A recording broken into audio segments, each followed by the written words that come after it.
If you're here, I know you care about what's happening in this country. And my bet is that you've probably cared a lot for years and maybe even decades. You've been holding the line, watching the headlines, witnessing so many rollbacks of rights and so much trauma. And you've been trying to do something, anything, to hold back the tide. But no matter how much you organize or how much you yell at the most recent rally, it can feel like nobody's listening. And now you're tired all the way down in your bones. So today I want to talk about political burnout and most importantly, how to cope with it without completely checking out of the work. Because here's a little secret. Every great organizer in history, every single one, has had periods of time where they have needed to rest, to recuperate, to heal, and then to strategize about how to return to the work in a more sustainable way. That's what I'm here to help you do today. If you want to keep making a difference, not just now, but sustainably and for the long haul, you've found the right place. Hi there, I'm Elizabeth Cronise McLaughlin. I'm a lifelong activist and organizer from the front lines to the back end of some of the largest mass mobilizations in history. I'm a former human rights and Wall Street attorney, and for the last 15 years, I've been working with activists, leaders, and change agents just like you who are committed to making the world a better place in these extremely difficult times. Here on this channel, we give you weekly training videos on how you can make a difference and cope with the current political reality in real, tangible, and effective terms. So if you like what you hear here, please hit subscribe and hit that thumbs up so you don't miss another video to support you as you work to create a better world. So let me tell you a secret now that isn't often spoken out loud in most political spaces. Burnout isn't a personal flaw.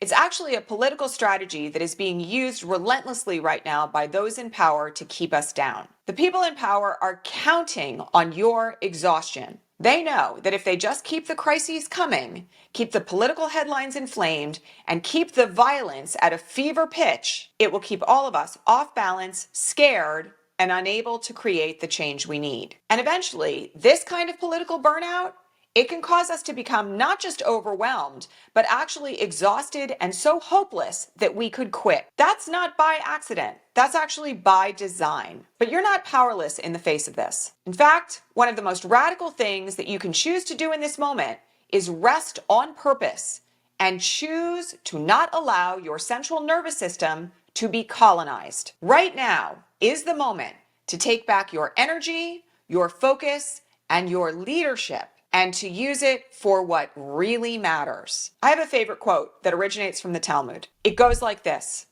"You are not obligated to complete the work, but neither are you free to abandon it." The truth is that political burnout can lead us to abandon the work, and we certainly can't complete it when we're exhausted and unable to function. You are not abandoning anything by taking care of yourself in the process of doing the work that needs to be done right now. And when you actively choose to rest, you're actually preserving your ability to return. So let's talk now about what burnout really is. Burnout doesn't happen because you don't care. It actually happens because you do. And your body, your brilliant, protective, overworked body has been trying to keep you alive in a state of emergency for far too long. When we're exposed to endless trauma, like headlines that are artificially inflamed, hot take news videos that are designed to terrify us for clicks and profit, not to mention videos of ICE raids and violence against protesters, our central nervous system kicks into overdrive. Studies have shown that exposure to these kinds of endless loops of terror and trauma over time can cause the amygdala of our brains, that's our fear center, to actually become bigger. And simultaneously, our prefrontal cortex, which is the part of our brains that is responsible for logic, calm, and strategy, actually shrinks. So if you've been doom scrolling, panicking, frozen, and eventually feeling kind of numb, that's not actually failure. That's your body and your brain begging for relief. And none of us can lead for change while we're stuck in survival mode. Let's talk for a minute about how rest is not actually retreat from the work. It's actually an integral part of making sure the work gets done. So let me be clear here. You don't actually need to push harder. You just need to activate and organize differently. Because the thing we rarely talk about is that political burnout doesn't actually just do a number on your body and your brain.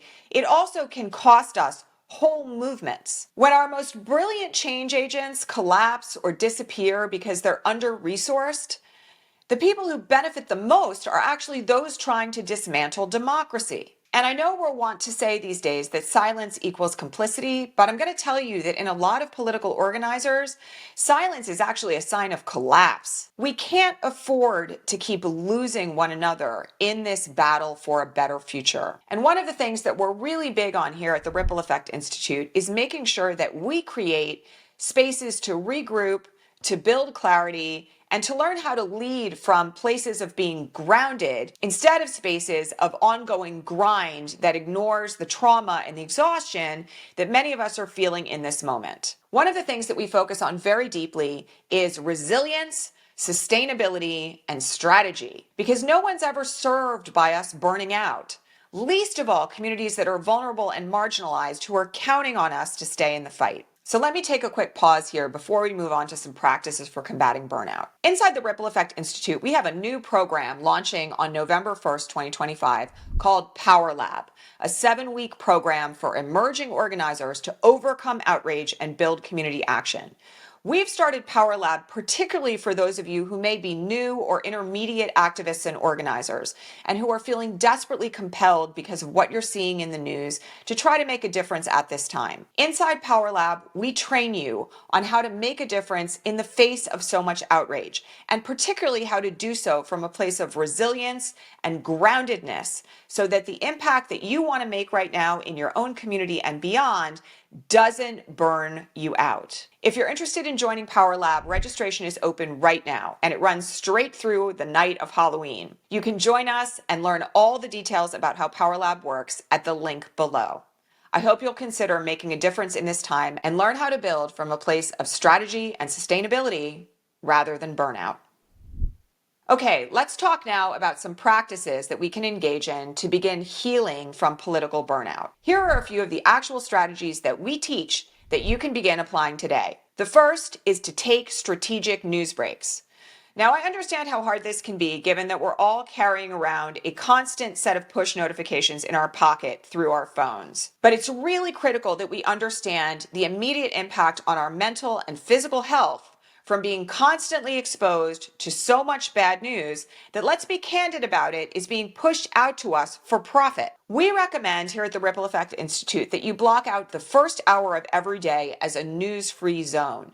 This is actually a strategy that I apply myself. I do not look at what's happening in the news or in the world until I've had a moment to engage in some basic self-care every morning. If you can adopt a strategy of taking the very first hour of your day off from news and social media, you will give your body and your brain a chance to start your day from a calmer and more aligned place. And starting your day from this place, rather than from instant panic the minute that you're awake, does have profound benefits on your ability to stay functional for the remainder of it. Second, we recommend that you choose one aligned action per day to further your activist aims. Every morning, just take a few minutes to ask yourself the following question. What is one thing I can do today to move my vision of change forward? Just one thing, not 10, not on every single issue that calls to you, but one action you can take that day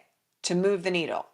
That's it. Third, we recommend here that you practice rest as ritual. So what does that mean? It means that you have to build rest into your week the same way you would every other responsibility. This means, in particular, protecting your downtime. And this is not a luxury, but it is something that is non-negotiable. And just as a personal matter, I practice this myself. Every single Monday morning on my calendar for 2 hours, I have blocked out time for rest, reflection, and strategy. If we do not take this time for ourselves, we will lose the capacity to continue making an impact in the long run. Setting aside time in your calendar that you practice religiously is mandatory in this era where those that we are working against want us overwhelmed, exhausted, and eventually completely checked out. Fourth, and this is really critical, I want you to work on weekly community check-ins. Now, this doesn't have to look like organizing a meeting once a week to pull people together.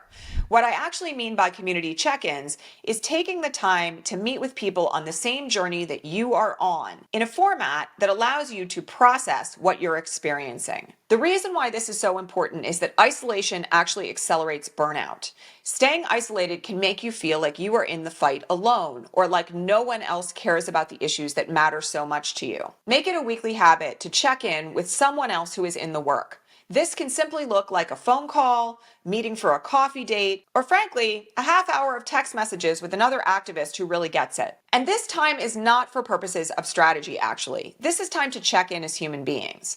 The way that I practice this in my own life is that I have a Signal chat with a friend with whom I was involved in organizing a mass mobilization several years ago. She's often awake as early as I am, sometimes around 5:30 in the morning, and a few times a week we check in with one another. Sometimes it's just about things that are going on in our lives, and sometimes it's a moment to express the true horror of what we're living through, to be heard, and to get advice on how to process and live through this moment. I count on that check-in time to keep me going like you wouldn't believe. And sometimes all it takes is 5 minutes of those chats to remind me that it really is as bad as it looks, but also we're really not in this alone. And there's a lot of great work being done out there, and there's still a lot of hope. Community check-ins are critical because they remind us, as the great activist and organizer Mariame Kaba says, that hope is a practice, and you can't find hope in isolation. Hope is a practice in community. So build those weekly community check-ins into your schedule as a means of combating political burnout in real time. Critically, we can't forget that political work is human work, and our humanity has to be seen and valued and met in community with one another in order for this work to be done effectively. So when we talk about the big picture of how to cope with political burnout without checking out, the aim here, just so we're clear about it, is not to become numb. It's not to be unbothered or undisturbed by all the horrible things that we're witnessing on a daily basis. The goal is actually to become much better resourced, because we don't need martyrs to get the work done. What we actually need is more builders, and particularly more builders who feel deeply the importance of this work. Because here's the real truth. You don't need to check out of the fight to recover from it. You just need a different relationship to how you show up within it. And here again is one reason why we've built Power Lab, our 7-week program for emerging organizers to overcome outrage and build community power. Inside Power Lab, we train you on how to disrupt the burnout cycle, clarify the issues that matter most to you, learn how to lead in your own community without carrying the weight of the world on your shoulders, and how to build sustainable momentum so that you, the people you love, and all the people who are counting on us to fight back don't crash and burn. If you know you're called to make a difference in this time, I want to invite you to join Power Lab at the link below. And if you're already leading activist and organizing efforts and you know you're here to build a legacy level of change, then I want to invite you to book a free course consultation on our advanced strategy incubator inside the Ripple Effect Institute. In that free call, we'll walk through your goals, your aims, and what you're here to create now and for future generations. The link to book a call is also below. Either way, I want you to start right now where you are, but please don't give up.